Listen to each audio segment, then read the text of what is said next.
உள்துறை அமைச்சர் அமித்ஷாவுக்கு கொலை மிரட்டல் விடுத்த காலிஸ்தான் ஆதரவு கிளர்ச்சியாளர் சிறையில் இருந்தவரை நாடாளுமன்ற தேர்தலில் போட்டியிட்டு வெற்றி பெற்றுள்ளது பெரும் அதிர்ச்சியை ஏற்படுத்தியுள்ளது.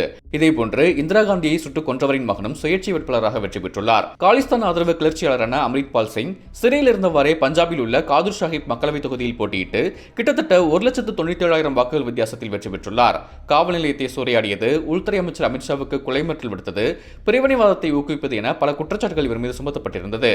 இந்நிலையில் பல நாட்களாக தலைமறைவாக இருந்த அம்ரித்பால் சிங்கை பஞ்சாப் காவல்துறை கைது செய்து தேசிய பாதுகாப்பு சட்டத்தின் கீழ் கடந்த ஆண்டு சிறையில் அடைத்தது. இதனிடையே தேர்தல் பிரச்சாரத்திற்கே வராமல் சிறையில் இருந்தவரை லட்சக்கணக்கான வாக்குகள் வித்தியாசத்தில் இவர் வெற்றி பெற்றுள்ளது பரபரப்பை ஏற்படுத்தியுள்ளது.